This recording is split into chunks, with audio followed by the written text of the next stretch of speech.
In the summer of 1799, 80 children were loaded into wagons at the St. Pancras workhouse in London and driven north for 5 days. They were 7 years old. Most of them had no parents. They had been told by the church wardens who managed the workhouse what was waiting for them: roast beef, plum pudding, silver watches, rides on their masters' horses. They would become ladies and gentlemen. They would come back rich and see their friends. One of the boys, an orphan named Robert Blincoe, whose parents he never knew, was so excited he could barely sleep. What was waiting for them at the end of the road was Loudham Mill, a cotton factory 10 miles from Nottingham. They would work 14 hours a day, 6 days a week, for 14 years, until they turned 21. They had signed indentures they couldn't read. No one had explained what indentures were. This is not an exceptional story. This is how the Industrial Revolution ran. Britain in the mid-18th century ran on a logic that had held for centuries. Most people worked the land or worked at home, weaving cloth, spinning thread, making things by hand in cottages and small workshops, in a rhythm that was hard and poor but human scaled. Children worked alongside their parents from an early age, as they had always done. That was not new. What was coming was something different in kind, not just in degree. The spinning jenny arrived in the 1760s. The water frame followed. James Watt's steam engine in the 1780s unchained manufacturing from rivers and waterfalls and allowed factories to be built anywhere coal could be delivered. Within a generation, the textile industry migrated from cottages to mills, enormous multi-story brick buildings filled with machines that ran continuously, day and night, and needed workers to match that continuity. Workers who were small enough to crawl under the frames to retrieve dropped thread. Workers who could be paid almost nothing and had no legal standing to object. Workers who, if they fell asleep on their feet after 13 hours of work, could be beaten awake without anyone asking questions. Children had always worked. That is the argument factory owners made in 1800, and that their defenders made for the next 50 years. Children had worked on farms, in mines, up chimneys. The factory, the argument went, was simply moving that work indoors. What the argument left out was everything: the hours, the pace, the machinery, the heat, the noise, the lack of air, the absolute removal of the child from anything except the production process. In England and Scotland in 1788, two-thirds of the workers in 143 water-powered cotton mills were children. Two-thirds. By 1833, children made up between a third and two-thirds of all workers in textile mills, depending on the region. In the mills of Manchester alone, 4,000 children went to work each morning. In Stockport, 1,600. In Bolton, 1,500. The numbers existed because children were useful in ways adults were not, and because they were cheap in ways adults refused to be. A child earned 10 to 20% of what an adult male earned for the same hours. There was no legal minimum. There was no legal maximum on hours. Until 1802, there was essentially no law at all. The first children who filled these mills in significant numbers were not the children of mill towns. They were parish apprentices, orphans and abandoned children. The wards of the state, the population of workhouses that had been growing for decades as agricultural enclosures, pushed rural families off their land and into poverty. The workhouses held them, fed them minimally, and looked for ways to move them off the books. Mill owners needed labor that was captive, controllable, and came with no parents to complain. The parish authorities needed to reduce costs. The transaction was straightforward. Children were transferred from one institution to another, in wagons, under indentures signed by officials who were not their parents, and contracts that bound them until they reached adulthood. By the late 1790s, roughly a third of all cotton mill workers were pauper apprentices. At some rural mills, the proportion was much higher. At the Back Barrow Mill in 1797, 210 of the 310 workers on site were parish apprentices. They slept in dormitories on the mill property, ate what they were given, and had no mechanism to leave. Robert Blincoe arrived at Loudham Mill in August 1799 and mistook it for a church. It was large and had a cupola. Some of the other children laughed. One of them told him he would soon know what sort of service was performed there. His first job was mule scavenger. The job required him to crawl under the spinning frames while the machines were running to pick up the loose cotton waste that fell to the floor. The frames moved continuously. The gap between the moving parts and the floor was narrow. You had to be small enough to fit and fast enough to get out before the frame completed its cycle. Children lost fingers. Children lost hands. Children were scalped when their hair caught in the moving parts. Blincoe lost half a finger in the first weeks. The mill was kept hot and humid deliberately, between 65 and 90 degrees Fahrenheit, because cotton thread snapped in dry air and humidified air kept it supple and productive. The cotton dust that floated in the heat was constant. Workers breathed it all day. Many of them developed bisonosis, a lung disease caused by cotton fiber accumulating in the chest, that killed them in middle age, if they made it that far. Blincoe later said the first morning, trying to breathe the thick mill air, he was sick almost to fainting. He was not allowed to sit down. The overlookers, the men employed to supervise the children and keep the pace up, were authorized to beat workers who fell behind. Blincoe described them in the memoir he eventually dictated decades later as brutal and illiterate ruffians, which matches the descriptions in parliamentary testimony from dozens of other children and mill workers of the period. Arriving late meant a fine. Dozing at the frame meant a beating. Being too small to reach the machinery, which happened constantly because the frames were built for adult proportions, meant being beaten for inability rather than for failure to try. Blincoe was placed on a block to reach his work. He still could not keep pace with the machines. He was beaten for that too. The food at Loudham was porridge and black bread. The memoir contains a scene, confirmed by multiple accounts from other mills, of children receiving their supper ration without plates or utensils, the boys pulling out the fronts of their shirts to hold the hot boiled potatoes, the girls holding their aprons open.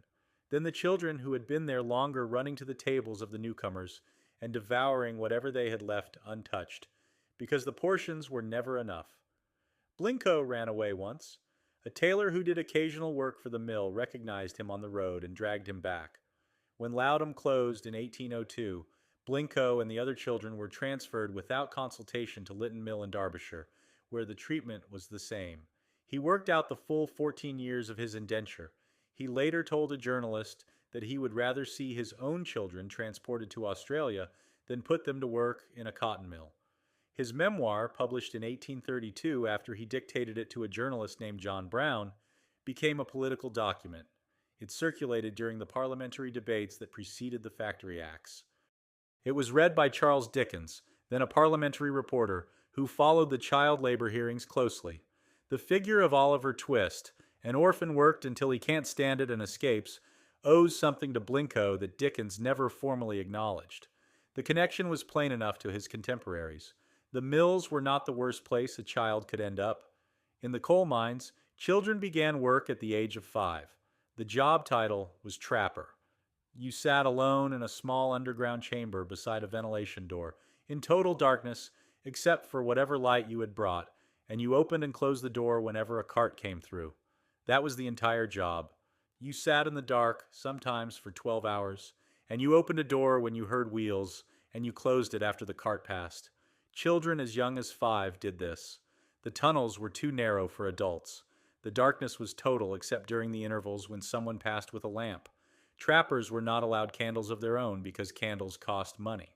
The children who were promoted from trapper eventually became hurriers, the workers who pushed or pulled the coal carts through the tunnels.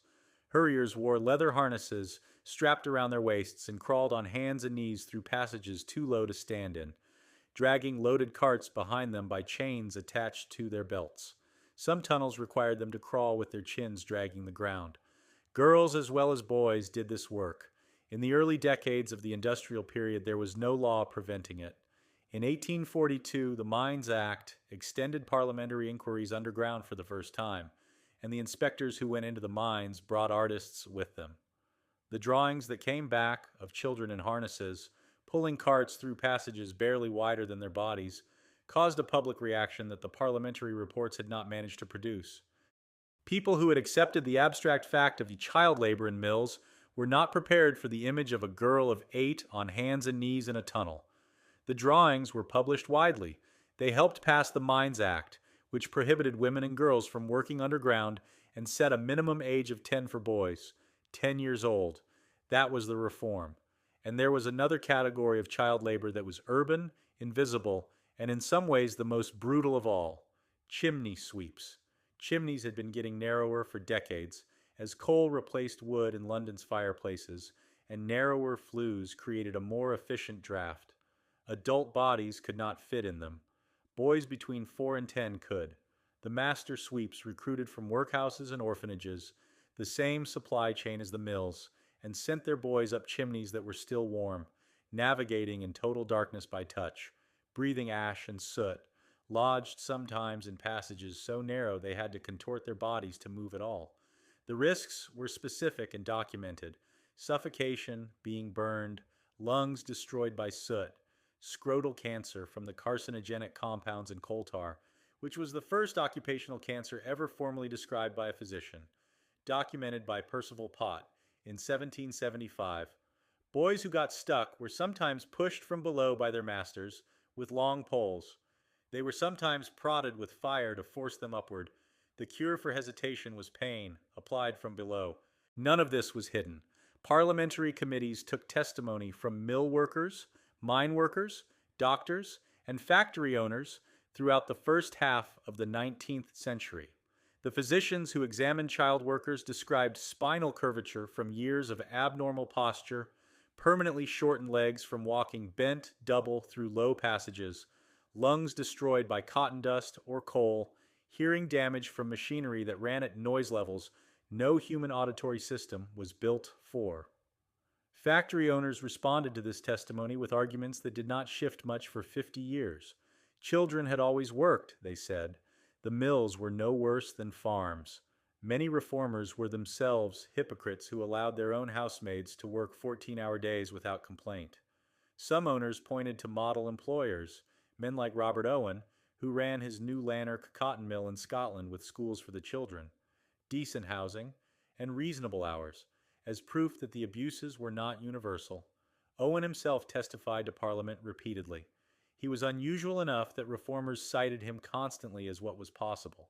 The mill owners cited him less frequently. The economic argument against regulation was consistent and coherent. If British mills had to reduce hours and improve conditions, their costs would rise, and they would lose competitive position to France, to Belgium, to the German states, to any region where the same goods could be produced more cheaply. The price of cotton shirts would go up. Working-class families, many of whom depended on their children's earnings to survive, would be worse off. Reform would hurt the very people it claimed to protect. This argument was made seriously and was taken seriously by people who were not simply defending their profits, because in some narrow respects it was true. Families who sent their children to the mills often needed the income. Removing that income without providing something to replace it would make them hungrier. What the argument omitted was that the wages were low precisely because child labor existed, that the presence of children in the workforce suppressed the wages adults could demand, which suppressed family incomes, which made the children's wages necessary. The logic was circular, and the people trapped inside it could feel its circularity without being able to break out of it. Parliament passed the first Factory Act in 1802. It required cotton mills to ventilate properly and feed apprentice children adequately. There were no inspectors to enforce it. In 1819, a new act set a minimum working age of 9 and capped hours for children under 16 at 12 per day. There were still no inspectors. The 1833 Factory Act finally created 4 factory inspectors for the entire country. 4 men for thousands of mills, and set a minimum working age of 9, 8 hours maximum for children, 9 to 13, 12 hours for those 13 to 18, and required 2 hours of education per day. A report 3 years later found child employment in textile mills had dropped by 50%. Some mills complied, others did not. 4 inspectors. In the East End of London in the 1880s, there was a factory that made matches. The Bryant and May Match Factory in Bow employed roughly 1,400 workers, most of them young women and girls, some as young as 6 years old. The work was piece rate. You were paid by what you produced, not by the hour, which meant that the fastest pace you could sustain was the pace you worked at, because slower production meant less money, and the wages were already low enough that a girl who ate bread, butter, and tea for days at a time to afford her rent was not unusual. Fines were deducted from pay for offenses, including arriving late, dropping materials, and talking. A match girl in 1888 earned roughly 8 shillings a week for 12 to 14-hour days. A skilled male laborer earned about 40. The matches were made with white phosphorus. The fumes from white phosphorus are poisonous. The workers ate their meals at their workbenches, in rooms where phosphorus dust and vapor moved through the air. They did not have a separate room to eat in. They ate alongside the phosphorus day after day. The disease that resulted was called phossy jaw. It began with toothache, just toothache, which could be anything, which many workers ignored for weeks because you couldn't afford to stop working over toothache. Then the gums swelled. Then abscesses formed. Then the bone of the jaw began to die and rot, producing a discharge that smelled of decay. In the dark, the rotting jaw tissue glowed green, with a faint bioluminescent light, a quality of the phosphorus compound infecting the bone. Workers could look at their own reflections in darkened windows and see their faces glowing. The bone dissolved. The jaw had to be surgically removed if the patient could access surgery. If not, the infection spread to the skull and to the brain, and the patient died. The mortality rate in documented cases was roughly 1 in 5. Bryant and May knew about phossy jaw. The disease had been documented in European match factories since the 1840s, 40 years before the strike. Red phosphorus, which was available, did not cause it. Red phosphorus made safety matches, matches that only lit against the specific striker on the box. White phosphorus made strike anywhere matches, which lit against any rough surface and were more popular and more profitable. Bryan and May chose white phosphorus. Their dividend to shareholders in 1888 was over 20%. If a worker complained of toothache, she was told to have the tooth removed immediately or be dismissed. In June 1888, a socialist journalist named Annie Besant interviewed workers outside the factory gates and published an article titled White Slavery in London. Bryan and May threatened to sue her for libel and demanded that their employees sign a statement saying the article was false. The workers refused to sign. The company dismissed one of the women it identified as the refusal's instigator. On July 5, 1888, 1,400 women and girls walked out. The strike lasted 16 days. A delegation of match girls marched to the House of Commons and testified before members of Parliament. One 15-year-old girl pulled the scarf from her head during the testimony to show that she had lost most of her hair from malnutrition. The MPs in the room went quiet. Bryan and May agreed to all their demands on July 21st. The use of white phosphorus in British match factories continued until 1911, 23 more years. Because the matches were profitable and the regulation moved slowly, at least 5 workers at Bryan and May alone died of phosphorus poisoning between 1892 and 1896, after the strike, after the concessions, after the parliamentary attention. The company underreported cases. One woman, whose son had died of phossy jaw, was told that if she brought in another doctor to examine him, the sick pay from the company, 29 shillings a week, would be stopped. The factory acts accumulated slowly across the century: 1802, 1819, 1833, 1844, 1847, 1850, 1867, 1878. Each one extended the protections slightly further, lowered the acceptable minimum age slightly, shortened the allowable hours marginally, added a few more inspectors to cover a country that was adding new mills faster than Parliament was adding new rules. The 10-hour workday, the central demand of the labor reform movement for decades, was finally achieved in 1847, 80 years after the first mills opened. Compulsory primary education, which finally gave children somewhere legal to be during working hours, arrived in 1870. Child labor in British industry did not substantially decline until the 1870s and 1880s, and did not effectively end until the Edwardian period. Robert Blincoe, after 14 years in the mills, worked as an adult operative for a few more years and then founded a small cotton waste business. His machinery was destroyed in a fire in 1828. He couldn't pay his debts and was imprisoned for a period in Lancaster Castle. He got out, rebuilt the business, paid for his 3 children's education, and died of bronchitis in 1860 at his daughter's house in Macclesfield. When he gave evidence to a parliamentary commission in 1833, He said he would rather see his children transported to Australia than put to work in factories. He meant it. Mary Richards is mentioned in Blincoe's memoir. She was another child at Lytton Mill, one of the apprentices who worked alongside him through the years of his indenture. She was caught in the machinery at some point during that period. The memoir describes it as he witnessed it, and badly injured. She is not in the historical record after that. The memoir says she survived. It does not say what kind of survival. The children who sat alone in darkness beside ventilation doors in the coal mines, the trappers, 5 and 6 years old, some of them working by feel because they had no lamp, are not in any record at all, except as a category in parliamentary testimony. The inspectors described their conditions. The artists drew them. Individual names were not kept. In 1842, when the drawings of children in harnesses came back from the parliamentary mine inspections and were published in the illustrated press, the public reaction was one of shock.